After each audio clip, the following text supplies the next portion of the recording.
Good morning students. आज आपका chapter 14 mother Teresa start करेंगे। इसमें हमें क्या बताया गया है कि अपने लिए तो हम सभी जीते हैं, परंतु असली जीवन तो वही है जो औरों के लिए जिया जाए। मदर टेरेसा ऐसी ही महिला थी जिन्होंने अपना तमाम जीवन गरीबों को समर्पित कर दिया।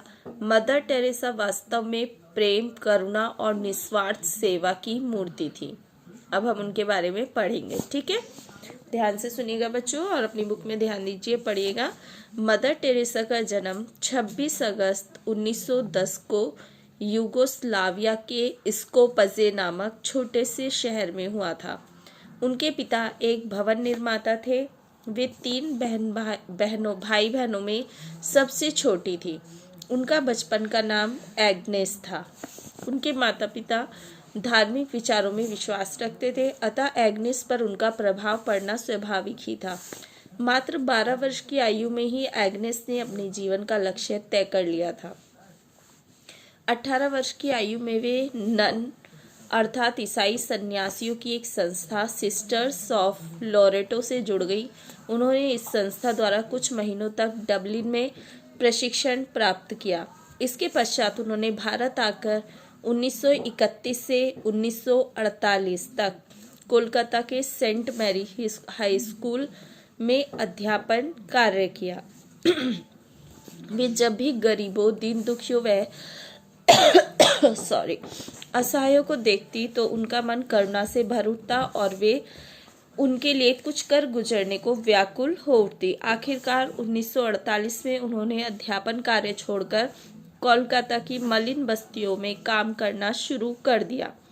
इसके अंतर्गत उन्होंने गरीब बच्चों के लिए एक निःशुल्क विद्यालय की स्थापना की, जिसका नाम उन्होंने निर्मल हृदय रखा। सॉरी बच्चों, गला खराब हो रहा है मेरा। वे निस्वार्थ भाव से गरीबों की सेवा में जुट गई। उस समय उनके पास न तो पैसा था और न ही मानवीय ताकत, लेकिन धीरे धीरे उनके समाज सेवी उनके साथ जुड़ते चले गए। साथ ही उन्हें आर्थिक सहायता भी मिलने लगी। 1950 में उन्होंने मानवता की सेवा हेतु मिशनरीज ऑफ चैरिटी नामक संस्था की स्थापना की। आज उनकी यह संस्था लगभग 120 देशों में शिक्षा, स्वास्थ्य, नशा मुक्ति, अनाथ बच्चों व गरीबों की मदद आदि से जुड़े क्षेत्रों में काम कर रही है। मदर टेरेसा बहुत ही नरम दिल और सहनशील महिला थी। उनकी ईश्वर में अटूट आस्था थी तथा उनके मन में पीड़ितों, बीमारों, वृद्धों, गरीबों और विकलांगों के प्रति अपार स्नेह था। जब भी उन्हें रास्ते में कोई गरीब, असहाय या बीमार दिखता तो उनका हृदय करुणा से भर उठता था। वे उसे अपने यहाँ ले आती और प्रेम भाव से उसकी सेवा सुरक्षा करती। तभी तो लोग उन्हें आज भी श्रद्धा व प्यार से दया की देवी और गरीबों की मसीहा आदि नामों से पुकारते हैं। मदर टेरेसा को उनके कार्यों के लिए समय समय पर कई उपाधियों व पुरस्कारों से सम्मानित किया गया, जिनमें भारत रत्न, मैग्सेसे पुरस्कार तथा नोबेल पुरस्कार आदि प्रमुख है। मदर टेरेसा स्वयं हृदय रोग से पीड़ित थी, लेकिन उन्होंने इस महान कार्य में कभी अपनी बीमारी को आड़े नहीं आने दिया। वे अपने जीवन के अंतिम दिनों तक दूसरों की सेवा में लगी रहीं। 5 सितंबर 1997 को ममता तथा त्याग की इस मूर्ति ने सदा सदा के लिए आंखें मूंद ली। उनके निधन पर उन्हें भारत सहित अन्य कई देशों ने भावभीनी श्रद्धांजलि अर्पित की।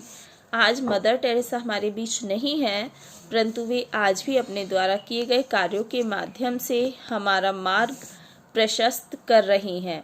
ऐसे व्यक्ति इस धरती पर कभी कभी ही जन्म लेते हैं और लोगों को मानवता की सीख देकर अमर हो जाते हैं। उनके द्वारा बताए गए मार्ग और आदर्शों पर चलकर ही हम उन्हें सच्ची श्रद्धांजलि दे सकते हैं। उनका यह विचार हमारे लिए प्रेरणा स्रोत है।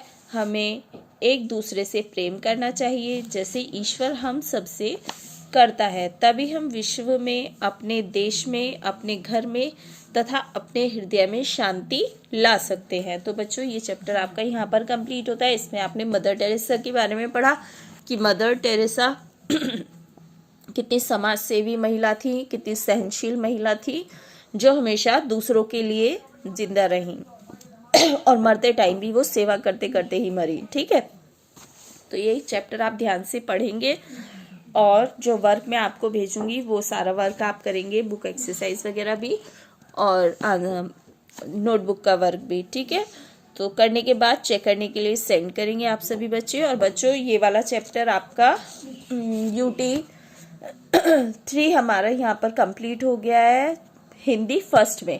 अब इसके बाद हम आपका हिंदी सेकंड स्टार्ट करेंगे। अब जो भी आपका हिंदी का पीरियड होगा उसमें आपको हिंदी सेकंड कराया जाएगा। ठीक है, तो आप हिंदी सेकंड की बुक लेके बैठे आगे से और ये वर्क आप यहाँ पे करके UT 3 कंप्लीट लिख दें। Okay, good day.